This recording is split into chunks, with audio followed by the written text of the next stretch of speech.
Hello there, and as usual, I'm Aaron from My Staying Gamers, and welcome.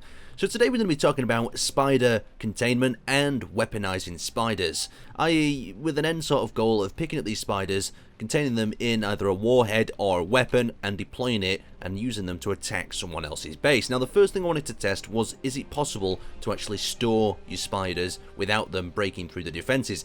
Now what I've simply done here is I took out a wall, and I welded a wall back shut once the spiders are in, and you can see the spiders are not actually damaging the habitat they're in.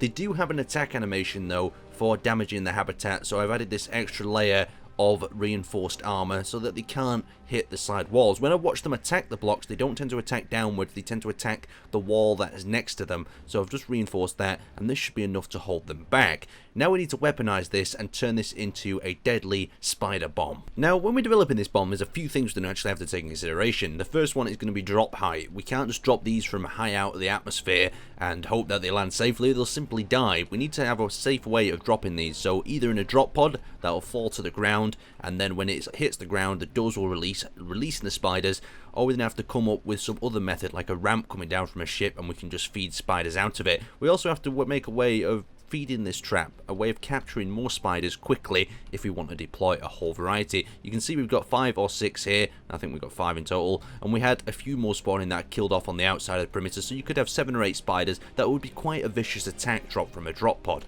So let's talk about a few spider sort of weaponized concepts. Now first off, we have a basic sort of drop pod. I didn't finally go with this design, but the idea is you lead the spiders up the ramp like this, and then you exit through the back door, trapping them inside this area so you can deploy and release the spiders on an unsuspecting victim.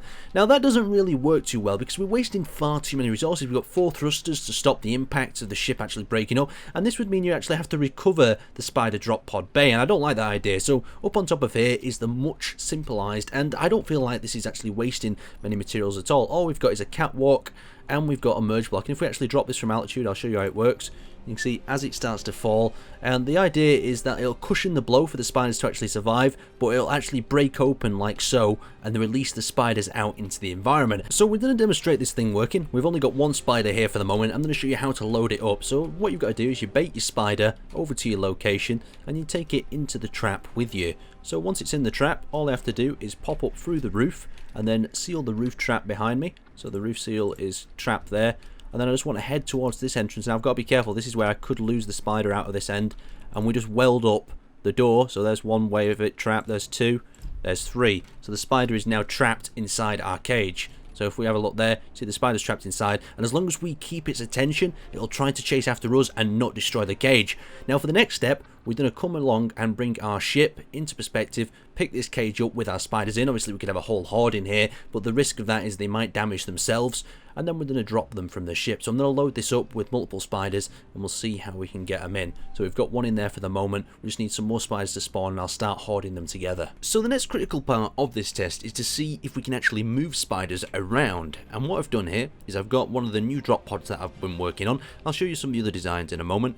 But we've actually got a spider inside here. He's alive, he's just very still at the moment, and you can tell he's not dead because he has a dead animation, and I'll move him around in a second. So we've just got a basic sort of drop pod ship, and we've got the number of pods underneath that'll drop to the ground. Now it's constructed of these blocks because when they get damaged, they don't bend, they just break, and the idea it'll hit the ground, the cells will break off, and I've constructed it in such a way where the panels will fall off if a certain area is damaged as well. So we'll actually hop back into the cockpit, and we'll just give it a little bit of a test flight to see if the spider remains in the ship. So at the moment the spider is remaining in. He's trying to damage his cell, but the cell should hold up long enough in flight, and if I do come to a stop, the spider will stop damaging his cell.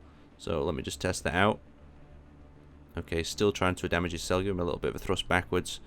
Okay, so we have got a limited time period from when we actually move this, what it seems, till when he gets out of his cell. So let's actually give that a quick drop test and see what happens. So let's go to our merge blocks. Merge blocks ready, and we just tick them off, toggle off. Right, it's dropping down to the planet's surface. It's impacted. Has the spider survived? That is the question. It looks like it has. Oh, there we go, and the spider's released.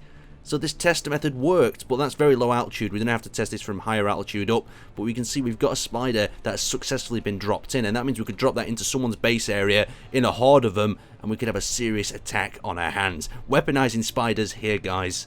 Oh wow. Can't wait to see what else we're going to do with this. So I think that's probably a pretty good range to test this. We'll set up our cameras down below. So F8, camera is looking up at the ship. F9, and let's release this in 3, 2, 1, and back to F8, and then we should actually see some of these pods releasing. So there we go, there's the pods releasing down. This is going to be the high altitude test to see if the spider will actually survive the fall. I can't remember which pod it is in, but we'll see. We'll soon see when it hits the ground. Right, there we go. That's the pods destroyed. Has the spider actually made it out alive, though? That's the question. It looks like the spider may have actually disappeared in the fall due to the distance and the despawn range. Okay, so that's an interesting thing we've learned. So you can't drop them from high altitude because the spider will despawn. So it means it's a much more lower altitude, closer weapon. Now, if we get to experiment with this a bit further, I think the next step is building the box so it's much stronger, so it can hold the spiders for longer, and then having the ability to actually penetrate into maybe an enemy station or even ship, and then inject the spiders directly into the hull so it can cause havoc from inside. Now, there's a lot more ideas on the table. I've got a whole notepad full of crazy spider weapons, but I'd like to thank you guys for watching, and hopefully it's inspired you to maybe pick up spiders and do something crazy with them.